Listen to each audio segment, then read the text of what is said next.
दोस्तों, TWR news से मैं यूसुफ इकबाल। जैसा कि आप जानते हैं, जब से कोरोना का कहर पूरी दुनिया पे छाया हुआ है, तब से हम सबसे पहले आपको कोरोना वायरस यानी कोविड-19 के पॉजिटिव पेशेंट्स की स्थिति आपको बताते हैं।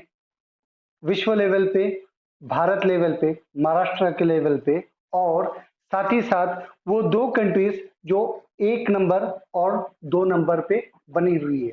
आज हम देखेंगे और हम आपको बता देते हैं कि आज की स्थिति में अमेरिका जो सबसे पावरफुल देशों में जिस सूची में सबसे ऊपर आता है, उस देश में कोविड-19 पॉजिटिव पेशेंट की गिनती 8,51,000 का आंकड़ा पार कर चुकी है और मरने वालों की संख्या भी 47,000 को पार कर चुकी है।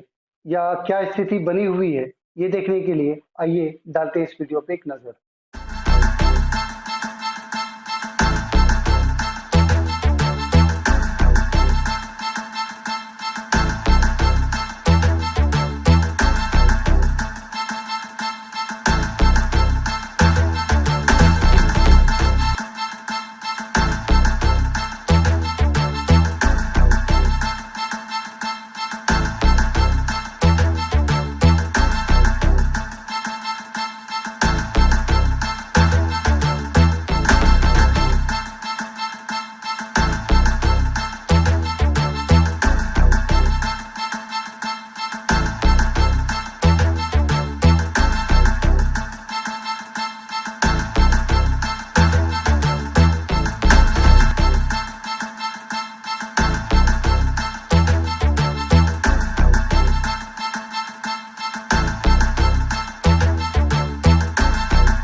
जैसा कि वीडियो में आपने देखा कि अब तक पूरी दुनिया में कोविड-19 के पॉजिटिव पेशेंट्स की संख्या 26 लाख का आंकड़ा पार कर चुकी है, जिसमें 1,86,000 लोगों की अब तक मौत हो चुकी है। और दूसरे नंबर पे जो इटली शहर है, इसमें भी आप लोग देख सकते हैं 22,000 लोगों की मौत हो चुकी है। साथ ही साथ नागपुर के अंदर अब तक पॉजिटिव पेशेंट्स की कोविड-19 के पॉजिटिव पेशेंट्स की गिनती 94 तक पहुंच चुकी है, जिसमें एक आदमी की अब तक मौत हो चुकी है और अब तक 17 लोग इस बीमारी से पूरी तरह से, माफ कीजिएगा, 14 लोग अब तक इस बीमारी से पूरी तरह से ठीक हो चुके हैं। और एक अच्छी खबर नागपुर से आज ये आ रही है कि आज नागपुर में कोई भी पॉजिटिव पेशेंट नहीं बढ़ा है और साथ ही साथ एक पेशेंट की ठीक होने की भी खबर लगी है। अभी कुछ वक्त पहले हमें खबर मिली थी कि मोमिनपुरा सैफीनगर में किसी एक लड़के को पुलिस ने इस तरह से मारा कि उसकी आंख फूट गई है। दूसरी तरफ हमें ये भी फोन आया, लोगों से ये भी पता चला कि मोमिनपुरे सैफीनगर के कुछ लोगों द्वारा पुलिस को मार दिया गया है, यानी उनके ऊपर हमला किया गया है।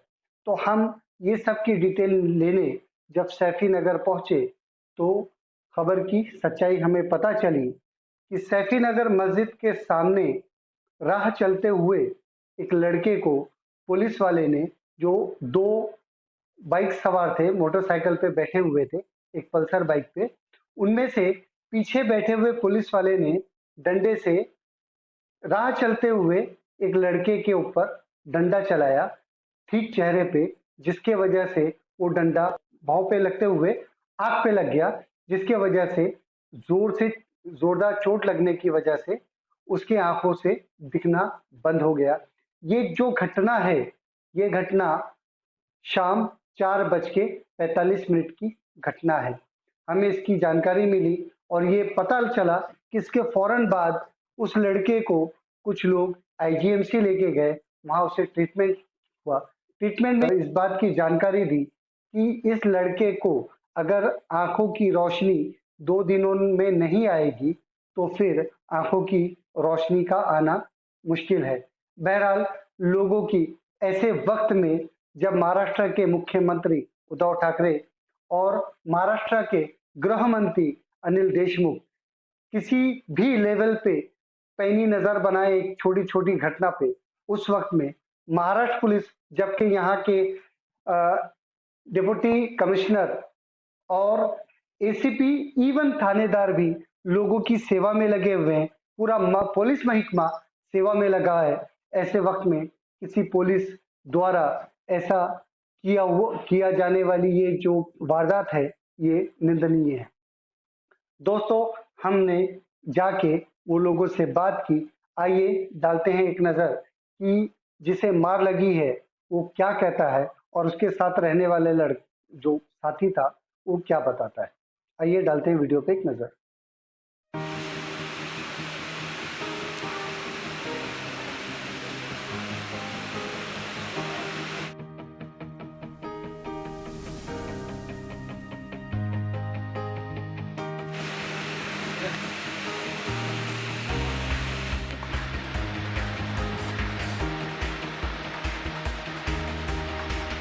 खड़ा है, खरीदी करने जा रहा है। वही वही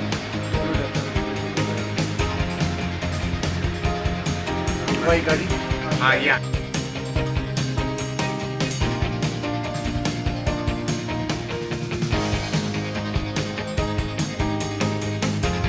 ये आया ये मार दिया, उसने मार दिया, डंडा मारा, ये डंडा मारा नहीं। दोस्तों, मैं अभी मोमिनपुरा में सैफी नगर में हूँ। यहाँ पे एक हादसा आज करीब 4:45 पे रूनुमा हुआ। ये हादसा इस तरह से है कि 2 लड़के यहाँ से थोड़ा सा डिस्टेंस बनाते हुए कुछ घर का सामान जैसे चिकन वगैरह ख़रीदने जा रहे थे। उसी वक्त में उस तरफ से, रोड के उस तरफ से 2 पुलिस वाले बाइक सवार गाड़ी चलाते हुए आए। ये जो हमारे साथ में 2 लोग खड़े हैं, इनमें से एक जो जिनके साथ में ये हादसा हुआ, उनसे ना पुलिस वालों ने कुछ पूछा ना उनसे कुछ दरियाफ्त किया। चलती गाड़ी में उस पुलिस वाले ने उनके ऊपर डंडा घुमाया उनके चेहरे की तरफ, जिसके वजह से डंडा इतनी शिद्दत, इतनी ज़ोर से लगा कि इस लड़के का आप देख सकते हैं आँखों की तरफ कि पलक के ऊपर इस तरह से लगा कि आँख के ऊपर भी वो डैमेज करता चला गया। अभी उसके राइट साइड के आइज़ में कुछ नज़र नहीं आ रहा है, उसकी रोशनी पूरी तरह से अभी ख़त्म है। डॉक्टर्स ने, हमारी तहकीक में पता चला कि डॉक्टर्स ने ये बात बताई है कि अगर 2 दिन में इसका विज़न नहीं आया तब ये सीरियस मैटर हो सकता है। इसके अलावा एक और फुटेज हमारे पास में आई है जिसमें एक बुज़ुर्ग आदमी यहाँ से थोड़ा आगे की तरफ वो पैदल चल रहे थे और यही 2 पुलिस वाले इसको मारने के बाद में आगे उस बुज़ुर्ग के ऊपर भी लाठी घुमाई। तो कहने का मकसद ये है कि ये चीज़ बहुत आम घटना नहीं है कि भाई पहले पूछा और फिर पनिशमेंट दी। ये डायरेक्टली ना पूछा ना कुछ, चलती गाड़ी से ये लोगों ने डंडा चलाया। बहरहाल हमारे साथ अभी 2 साथी हैं, एक जिनके ऊपर मार लगा है और उनके एक भाई हमारे साथ में है। पहले तो आपका नाम? तनवीर। तनवीर, मुझे बताओ एक्चुअल में हुआ क्या था?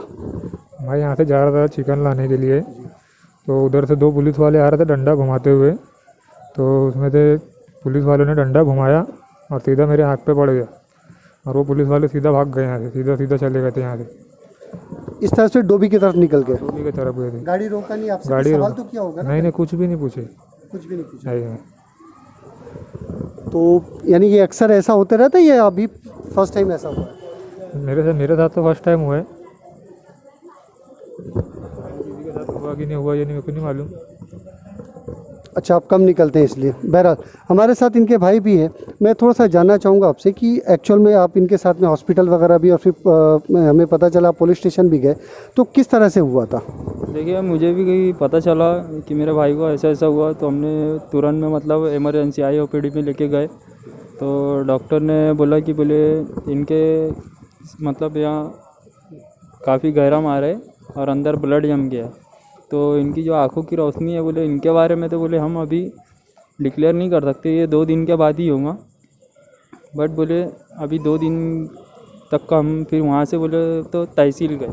तहसील में वहाँ के जो पीआई साहब थे उनसे भी हमारी बात हुई, तो उन्होंने वो दोनों जो पुलिस वाले थे वो दोनों को अभी तत्काल में बोले हमने उन्हें सस्पेंड कर दिया है और बोले 2 दिन के बाद आप देख लो जो भी मेडिकल रिपोर्ट आती है, अगर से ज़्यादा कुछ होता है तो बोले हम उनके ऊपर और सख्त कार्रवाई करेंगे।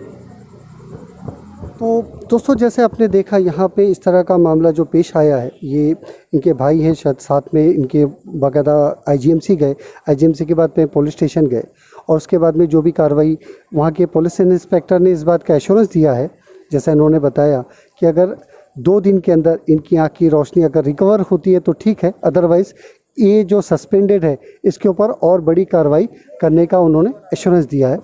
इस वक्त में जहाँ महाराष्ट्र के मुख्यमंत्री और यहाँ के होम मिनिस्टर एक एक घटना के ऊपर पैनी नज़र बनाए हुए पुलिस अपनी सेवा दे रही, ऐसे वक्त में कुछ अगर शरपसंद इस तरह की हरकत करेंगे तो ये चीज़ ठीक नहीं है। बने रहिए TWR न्यूज़ से ख्वाजा कबीर के साथ में यूसुफ इकबाल।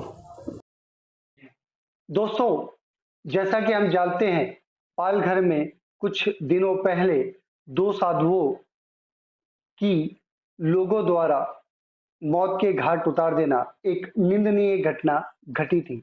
इसी घटना के मार्फत बहुत सारी बातें खुल के सामने आ रही है, जिस तरह से जैसे कि किन लोगों ने ये अफवाह फैलाई, किसके जरिए से अफवाह फैलाई और बहुत सारे ऐसे मामले हो रहे हैं। इसी बीच महाराष्ट्र के जमीयत उलमा के उपाध्यक्ष हाफिज मसूद साहब ने भी एक स्टेटमेंट हमारे चैनल के माध्यम से दिया है। आइए डालते हैं वीडियो पे एक नजर। बिस्मिल्लाहिर्रहमानिर्रहीम। अस्सलामु अलैकुम वरहमतुल्लाहि वबरकातुह। मैं मौलाना हाफिज़ मसूद अहमद, नायब सदर जमीयत उलमा महाराष्ट्र। इस वक्त जो मुझे मालूम हुआ, परसों बम्बई के एक इलाके पालघर के अंदर जो हादसा रूनुमा हुआ, जिन 2 साधुओं को मारा गया, ये मारने वाले जो भी शख्स हों, मैं नहीं समझता कि वो इंसान होंगे। अगर वो इंसान होते तो वो ऐसी हरकतें नहीं करते थे। बहरकैफ जिनको मारा गया वो चाहे किसी भी धर्म के हों, किसी भी समाज के मानने वाले हों, वो गलत हुआ उनके साथ। मैं मारने वाले उन शख्सों की जो भी मारा, जिन लोगों ने ये हरकतें की है, मैं उसकी अपनी जमात के तरफ से पूरी निंदा करता हूँ। और लेकिन साथ ही साथ मुझे जो मालूमात हुई है कि हमारे मुल्क के, हमारे सूबे के जो सीएम हैं उद्धव ठाकरे जी, मेरी नज़र और मेरी मालूमात के मुताबिक पहले ये वाहिद ऐसे वज़ीर आला हैं जिन्होंने इतनी जल्दी उसकी तफ्तीश के लिए फ़ौरन मामला गठन किया और फ़ौरन पुलिस को हुक्म दिया कि फ़ौरन उसकी गिरफ़्तारी की जाए। और मेरी मालूमात के मुताबिक उन्होंने तकरीबन 110 लोगों को गिरफ़्तार भी कर लिया जाए। मैं उद्धव ठाकरे जी को मुबारकबाद देता हूं और मुझे उनसे उम्मीद ये है कि जो यह हादसा हुआ इसके अंदर जो लोग भी शामिल हों, मैं कह रहा हूँ कि जो लोग भी शामिल हों, बिला तफरीक उनको कैफ़र किरदार तक आप पहुँचाएँ। मैं मसूद अहमद, नायब सदर जमीयत उलमा महाराष्ट्र। लॉकडाउन के इस दौर में गरीब तो गरीब मिडिल क्लास फैमिली को भी बहुत मुशक्कतें उठानी पड़ रही है। पहले लॉकडाउन 21 दिन का था और माननीय प्रधानमंत्री जी ने फिर उसे 19 दिन का, यानी लॉकडाउन 2 19 दिन का कर दिया। इस तरह से 40 दिन का लॉकडाउन भारतीयों को झेलना पड़ रहा है। ऐसे वक्त में जबकि महाराष्ट्र में 4 दिन 3 दिन पहले से ही लॉकडाउन की स्थिति बन चुकी थी, आज अगर हम सोचें कि जहां एक मिडिल क्लास फैमिली या अपर मिडिल क्लास फैमिली जो अपने सैलरी पे डिपेंड करती है, जो प्राइवेट जॉब करते हैं, तो उनका महीने के 20 तारीख में बुरा हाल हो जाता है। आज 40 दिन 45 दिन के इस लॉकडाउन में ऐसी फैमिली का क्या हाल होना है, इसका सोच के भी लोगों में घबराहट छूट रही है। ऐसे वक्त में हमारी आपसे गुजारिश है कि अगर ऐसे कोई मिडिल क्लास फैमिली किसी से 1000-1500 रुपए का किराना या कुछ उधार मांगते हुए नजर आए खाने पीने की जरूरत से, तो आप उसकी पूरी तरह से मदद करें। ऐसे लोग आमतौर पे लोगों से अपनी जरूरत बताते नहीं हैं, छुपाए रखना चाहते हैं। ये आपकी और हमारी ये जवाबदारी बनती है कि ऐसे लोगों के ऊपर अगर हमारी हैसियत है तो ध्यान दे, और जितने भी समाज सेवी हैं ऐसे लोगों पे ध्यान दे और ऐसे लोगों के घर भी गल्ला पहुंचाने की कोशिश करें। बहरहाल ऐसे बहुत सारी संस्थाएं इस तरह का काम करते आ रही हैं। इसमें से एक संस्था जिसके बारे में हमें पता चला है, काले पत्थर की मस्जिद महल, जो कि एक ऐतिहासिक मस्जिद है, वहां की एक फाउंडेशन, एक एनजीओ अल फला फाउंडेशन, इसका एक काम बहुत ही सराहनीय है। ये लोग किसी भी जरूरतमंद की पूरी डिटेल्स हासिल करते हैं कि वाकई ये उनको जो खाना मिलने वाला है या उनको जो जरूरत है वो उसे डिजर्व करते हैं या नहीं। और अगर उनको वो रिपोर्ट ऐसा लगता है कि खाना पहुंचाना चाहिए, तो ऐसे वक्त में ये संस्था पूरा 1 महीने का राशन, यानी मियाँ बीवी और 2 बच्चों की जरूरत के हिसाब से 1 महीने का पूरा राशन फ्री में उनके घर तक चुपके से पहुंचाने का काम भी कर रही है।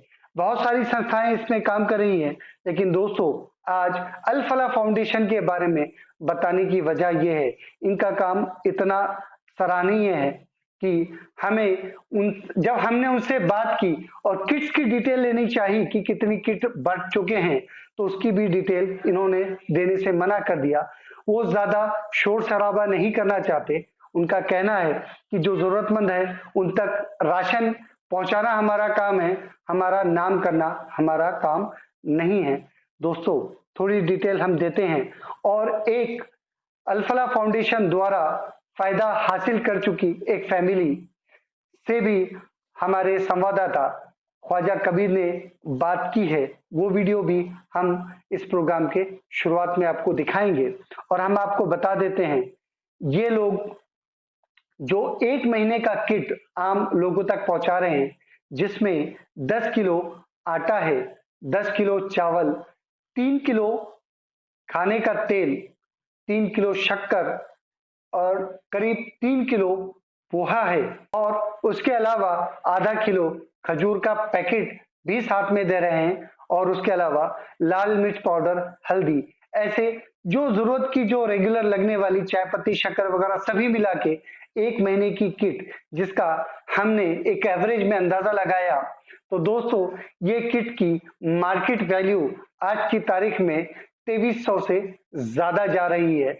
ये पूरी किट ऐसे कई लोगों के घर तक ये पहुंचाने का काम कर रहे हैं।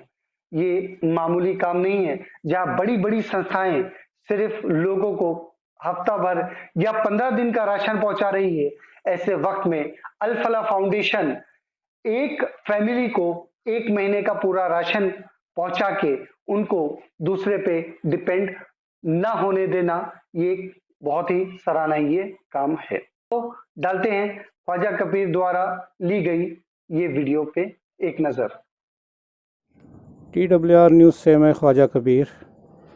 इस वक्त मैं इस संगम नगर के एरिया में हूँ, और यहाँ कुछ NGO ने कुछ किटें बांटी थी, और यहाँ एक अल फला नाम की एक फाउंडेशन है जो महल से ताल्लुक़ रखती है, उन्होंने भी एक किट बांटा था यहाँ, और इसके बारे में इनसे जानकारी लेते हैं।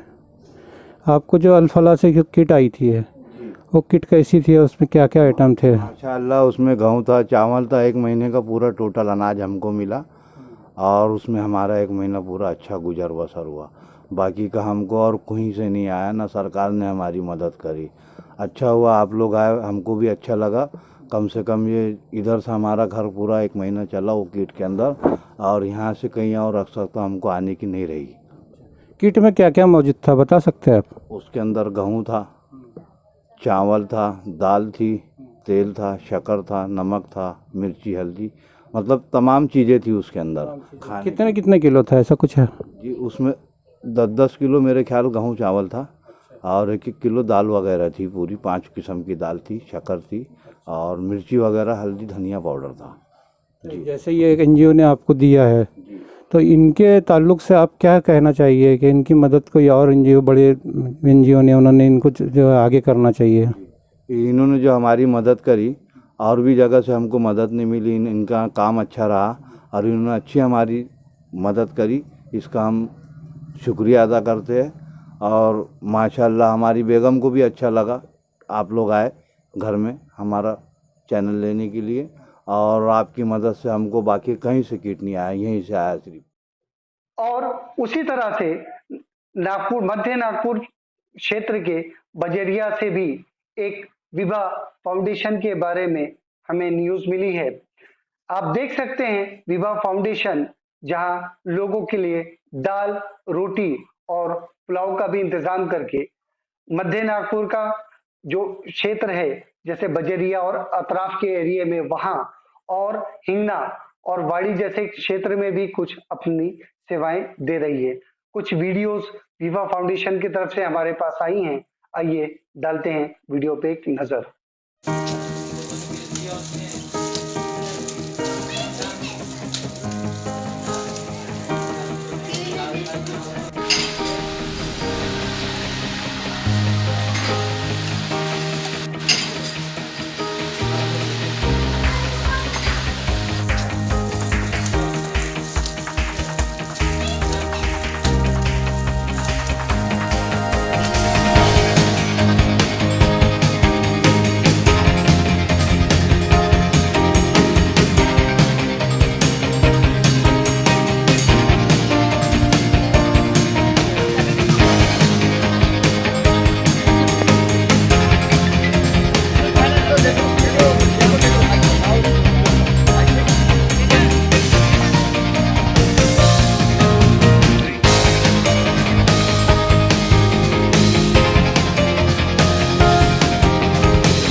हाँ हेलो सर, आपका जैसे विवाह फाउंडेशन के माध्यम से सारे लोगों को जो जानकारी जा रही है आपकी और भोजन वितरण हो रहा है, तो आप उसके बारे में थोड़ी मुझे जानकारी दे सकते हैं? जी ज़रूर। हमने विवाह फाउंडेशन से हम 25 मार्च 2020 से हमने भोजन वितरण हमने शुरू किया था नागपुर के सेंट्रल एरिया में। और ये हमने पूरा 14 अप्रैल तक के हमने निश्चित किया था। जैसे जैसे हमने इसमें हमने भोजन दान में रोटी, सब्जी, पुलाव, यह हमने मेन्यू रखा था। इसके व्यतिरिक्त हमने सेंट्रल नागपुर में कवर किया और सेंट्रल नागपुर के साथ साथ हमने आउटर का भी इसमें ध्यान रखा। और इसके अलावा हमारे यहाँ अनेक अतिथि भी हमारे बीच आ चुके हैं, जैसे हमारे महापौर MLC गिरीश व्यास जी, महापौर संदीप जी जोशी, इन्होंने भी हमारे कार्यक्रम का पूरा इंस्पेक्शन किया और हमें हमारे पूरे वॉलंटियर्स को मोटिवेट किया। और इसके आगे की माहिती आपको मनोज जी बघेल देंगे। नमस्ते मनोज सर। नमस्ते सर। थोड़ा आप विशेष जानकारी देंगे विवाह फाउंडेशन के बारे में। देखिए, विवाह फाउंडेशन काफ़ी समय से काम कर रही है। ये सिर्फ कोरोना के इससे नहीं है, इसके पहले से पिछले 2-3 सालों से काम कर रही है। आज हमने इस चीज़ में सब लोगों ने एकत्रित होकर इस चीज़ को बहुत आगे तरफ ले जाने की कोशिश की है सिर्फ जी। आज हम नागपुर शहर के अलावा ग्रामीण क्षेत्र में भी हम लोग जा रहे हैं और पुलिस विभाग से हम लोग कांटेक्ट रखते हुए काम करते हैं। जैसे गणेशपेट पुलिस स्टेशन से वहाँ की टीम हमको सजेस्ट करती है कि कहाँ कहाँ कितने कितने लोगों को रिक्वायरमेंट है, तो हम लोग वहाँ पे जाके दे देते हैं। उसके अलावा गिट्टी खदान में कर लेते हैं। उसी तरह हम कापसी दे देते हैं। उसी प्रकार हम वाड़ी, हिंगना तहसील में हिंगना MIDC पुलिस स्टेशन हमारे को काफ़ी सपोर्ट कर रहा है जी। वहाँ ज़रूरत से ज़्यादा रिक्वायरमेंट है। हम आज नहीं बोलते कि 500 से 700 लोगों का वहाँ पे रोज़ का हम लोग व्यवस्था कर रहे हैं और काफ़ी मतलब काफ़ी संख्या में लोगों की वहाँ पे रिक्वायरमेंट है जो हम चाह के भी नहीं पूरी कर सकते, लेकिन एक हमारी तरफ से पूरी कोशिश हो रही है कि हम ये कर लें। बस इसी में बाकी लोगों का हमारे को सपोर्ट मिल रहा है। ओके, धन्यवाद सर। इसी तरह से पश्चिम नागपुर के विधायक विकास ठाकरे जी भी इस काम में पीछे नहीं है। हमने जब हमारी उनसे मुलाकात कलेक्टर ऑफिस में हुई तो हमने उस ताल्लुक से बात की, क्योंकि हमारी टीम को खबर मिली थी कि विकास ठाकरे भी अपने क्षेत्र में और क्षेत्र के बाहरी लोगों को भी, जिनके पास गल्ला अनाज नहीं पहुंच रहा है, ऐसे लोगों के लिए भी हफ्ते से 15 दिन का किट का इंतजाम करके दे रहे हैं। उसके अलावा एक शादी गृह, एक शादी खाना को हायर करके उसे गोडाउन में कन्वर्ट करके ऐसे जरूरतमंद लोगों के लिए खाने का इंतजाम भी वो कर रहे हैं, जहाँ खाना बना के भी और कच्चा राशन का भी किट वो दे रहे हैं। ऐसे वक्त में जब हमारी बात विकास ठाकरे जी से हुई, आइए डालते हैं वीडियो पे एक नजर। दोस्तों, TWR न्यूज़ से मैं यूसुफ इकबाल। जैसा कि हम लोग घूमते रहते हैं और मार्केट में देखते रहते हैं, अभी यहाँ पे जब हम जिला अधिकारी कार्यालय में आए हुए थे तो यहाँ पे हमारी मुलाकात विकास ठाकरे भाऊ से हुई। जैसे मैं बता दूं कि पश्चिम नागपुर के अंदर घूमता हूँ गाड़ी से, पश्चिम नागपुर के अंदर MLA फंड और उसके अलावा अपने तरफ से भी बहुत सारा अनाज वितरण का काम, जो हमने 2 दिन पहले रिपोर्ट में बताया था, MLA फंड के जरिए से बहुत जगह पे डिस्ट्रीब्यूट किया जा रहा है अलग अलग एरिया में। उसके अलावा विकास ठाकरे भाऊ ने बहुत बड़ा एक सभागृह को हायर करके 15 दिन का अनाज, जैसे हमारे पास रिपोर्ट आई थी कि एक घर को कम से कम एक किट में 15 दिन का अनाज मिले, उसका भी इन्होंने प्रबंध करके लोगों के घर में स्वयं कार्यकर्ताओं के साथ जाके अकेले जाके उसका इंतज़ाम करते हैं। ऐसे वक्त में विकास भाऊ, जब बहुत सारे मिनिस्टर्स ने अपने आप को होम क्वारंटाइन टाइप में कर लिया है, आप मार्केट में निकल रहे हैं और बिल्कुल आप हर जगह जाके करते हैं, ऐसा रिपोर्ट हमारे पास आई हुई भी है 2 दिन पहले। तो नहीं, ऐसा आपको ज़रूरत नहीं है, कांग्रेस का आप अध्यक्ष भी हैं शहर के, फिर भी इस तरह से काम करें, ऐसा क्या है? मुझे लगता है कि यह पब्लिसिटी करने का मौका नहीं है, यह सेवा करने का मौका है और मैं दिल से सेवा कर रहा हूँ। मुझे मालूम है कि मुझको कौन भूखा है, किसके पास अनाज पहुँचाना है और उसके लिए मुझे क्या इंतज़ाम करना है। मैं शासन के भरोसे पे नहीं हूँ या किसी के भरोसे या आमदार फंड के भरोसे पे नहीं हूँ। मैं मेरी तरफ से जितना हो रहा है, मेरी क्षेत्र की जनता, आजू बाजू के क्षेत्र के स्लम के लोग जो दिखते हैं, सवेरे से शाम तक घूम कर खुद उन्हें अनाज पहुंचाता हूं और उसकी पूरी वीडियो क्लिपिंग मेरे पास है, फ़ोटोज़ है। मगर मैं अखबार में जाकर या सोशल मीडिया में जाकर वो फ़ोटो देने का काम नहीं करता। मैं उसमें कोई ध्यान देने वाला इंसान नहीं हूँ। मुझे जनता का काम करना है। मैं होम क्वारंटाइन होकर मैं क्या करूँगा? अरे जनता ने मुझे चुन के दिया है, मेरे को तो रात दिन घूमना है, बस मुझे कुछ ना हो और मेरे वजह से बाजू वाले को कुछ ना हो, इसका ख्याल रखता हूँ। और यह सब ख्याल रखते हुए सोशल डिस्टेंसिंग रखकर मैं जनता के काम के लिए घूम रहा हूँ। रात दिन सवेरे 8 बजे से रात को 12 बजे तक यही काम करता हूँ। मैं घर के अंदर बैठा नहीं हूँ। अभी जैसे सोशल डिस्टेंसिंग की अपनी बात आई है तो बहुत सारे एरिया में ये चीज़ मेंटेन नहीं हो रही है। हमने अभी देखा पूर्व नागपुर के अंदर में कल पार्टी में बाज़ार था, 5000 का मजमा उस बाज़ार में मौजूद था, जबकि वहाँ के जो MLA हैं वो तंज कर चुके एक जमात के ऊपर। उस संदर्भ में आप क्या कहना चाहेंगे? नहीं, मुझे लगता है कि यह वक्त किसी जमात, किसी मज़हब के ऊपर तंज करने का नहीं है। यह वक्त इंसानियत का है। इंसान एक है, इंसान का खून निकालेंगे तो खून में कोई लिखा नहीं है, वो सिर्फ वो पॉजिटिव है कि बी पॉजिटिव है, इतना ही दिखेगा। यह वक्त वो नहीं है। हमें समझ बूझ के साथ हम जनप्रतिनिधि हमने काम करना चाहिए और मुझे लगता है कि कोई भी शहर का इंसान पीड़ित हो, उसके मदद के लिए किसी भी इंसान ने दौड़ना चाहिए और ये कोरोना इंसानियत सिखाने के लिए आया है, ऐसी मुझे लगता है। मैं चाहूँगा कि आम जनता को आप थोड़ा सा हमारे चैनल के माध्यम से, ACN का जो 96 नंबर चैनल है TWR, कुछ बात कहें हो ये सोशल डिस्टेंसिंग को लेकर। मुझे लगता है कि ये कोरोना वायरस रोकना हमारे हाथ में। हम कितना सोशल डिस्टेंसिंग रहते हैं, हम कितना प्रिकॉशन लेते हैं, हम कितना खुद को सेफ रखते हैं कि मेरे वजह से दूसरे को तकलीफ़ ना हो। अगर मुझे कुछ तकलीफ़ होती है तो मैं खुद को, अपने आप को अलग कर लूँ सबसे। यह जब होएगा तभी ये कोरोना का प्रादुर्भाव रोक पाएगा, ऐसी मुझे लग रहा है और वो हमारे ऊपर डिपेंड है। हम कितने आसानी से इस चीज़ को लेते हैं उसके ऊपर डिपेंड है। मुझे लगता है शहर की जनता ने यह दिल में रखना चाहिए कि मैं खुद को सेफ रखूं, मेरे वजह से दूसरा तकलीफ में ना आए, इसका ध्यान रखना चाहिए। अगर मुझे कोरोना है और मैं नहीं बताते हुए इनसे और सभी लोगों से मिलूं तो मैं मेरी जान के साथ इनको खतरे में डाल रहा हूँ, ये विश्वासघात कर रहा हूँ। मुझे लगता है कि इस शहर के हर इंसान ने अपने आप को सुरक्षित रखते हुए दूसरे की सुरक्षा करना है, घर में रहना है, घर के बाहर नहीं निकलना है, यह एक नारा है। और मेरे ख्याल से जनता मानने को होना, नहीं तो बहुत बुरे दिन आएंगे।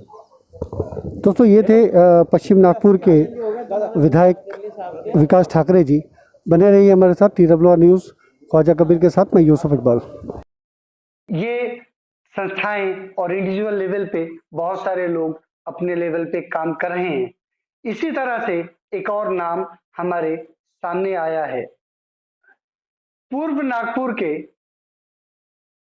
हसनबाग क्षेत्र में एक नाम कलीम खान ठेकेदार, इनका भी हमारे सामने आया है, जो अपनी किट में करीब करीब 10 से 15 दिन का राशन एक फैमिली के हिसाब से ये अपने पर्सनल पैसे से लोगों तक पहुंचाने का भी काम कर रहे हैं।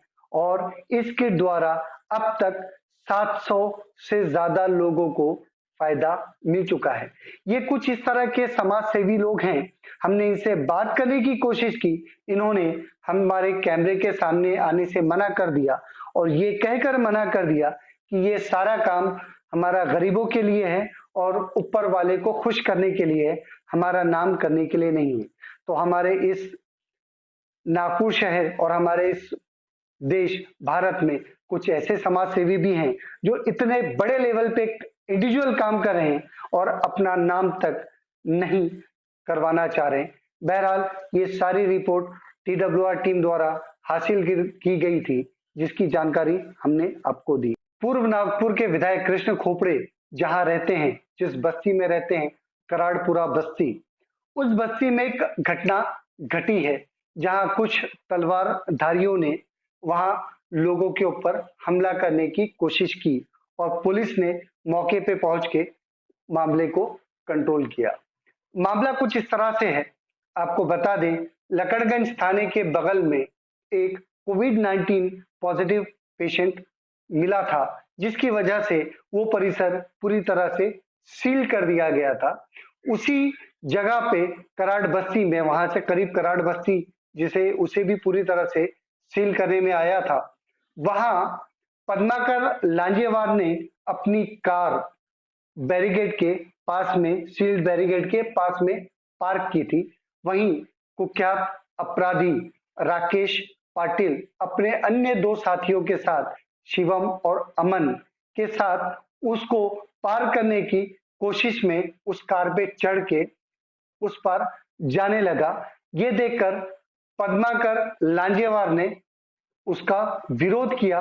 विरोध करने की वजह से वहां कुछ लोगों का जमावड़ा हो गया और जमावड़ा बढ़ने के बाद कुख्यात अपराधी राकेश पाटिल वहां से निकल के, मौके वारदात से निकल के, धारदार हथियारों का जमा करने के लिए वो वहां से रवाना हुआ और तलवार वगैरह लेके वो वहां से आने लगा। इसकी खबर जब लोगों को लगी तो लोगों ने पुलिस में इन्फॉर्म किया और चूंकि लकड़गंज थाना वहां से बहुत करीब है, पुलिस वहां से आई और राकेश पाटिल भागने में कामयाब हो गया, लेकिन अन्य 2 साथी शिवम और अमन पुलिस के हत्थे चढ़ गए।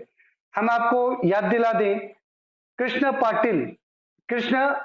खोपड़े, ये जो पूर्व नागपुर के विधायक है, ये इनका रहवासी एरिया है और यहाँ फिर से भीड़ का जमावड़ा हुआ। और पिछली रिपोर्टिंग में हमने बताया था इन्हीं के क्षेत्र पाडी में भी, जहां बुधवार और रविवार को 4 से 5 हजार लोग हमेशा बाजार में इकट्ठा होते हैं, पाडी के बाजार में। तो इस तरह का भीड़ का जमा होना उनके रहने वाली जगह, उनके रहने वाली बस्ती कराड़पुरा में, ये मामला ठीक नहीं है।